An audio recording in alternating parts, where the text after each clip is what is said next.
Many of our kids caught their first fish here and went on their first boat ride, and they watched the sunrise or the sunset on the river and the moonlight on the river. That's not small. That's not a small thing. Those are sacred symbols of life. Mission pastor Father Roy Snipes makes this trip regularly up and down the Rio Grande. For over 60 years, it's a place where he harbors many memories with members of the community. But now he fears this could all look very different. You wonder if this is a harbinger of uglier things to come.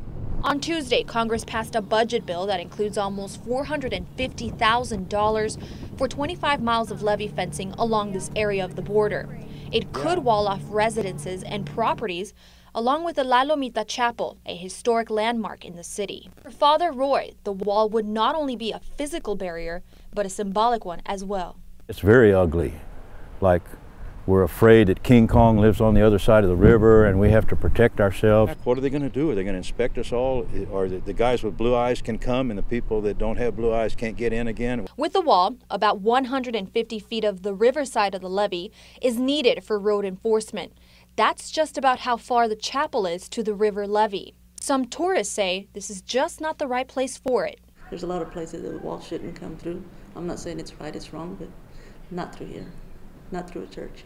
Just a short drive from La Lomita Chapel, levee walls are already in place along the U.S.-Mexico border.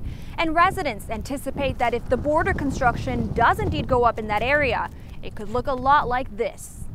Mission native and local activist Betty Perez says these types of levee walls can inadvertently damage the local environment. They will not allow anything to get past them, as far as it'll be a cement wall, and so at least with the bollards, reptiles can get through. For now, Father Roy hasn't heard of any wall construction happening anytime soon, but he does have a message for those behind the decision. Please, for God's sake, don't build a wall here. We've got to be smart enough to come up with a better idea than that. That's a Neanderthal solution to a complicated 21st century problem. In Mission with complete Valley coverage, Maribel Gonzalez, CBS 4 Valley at 5.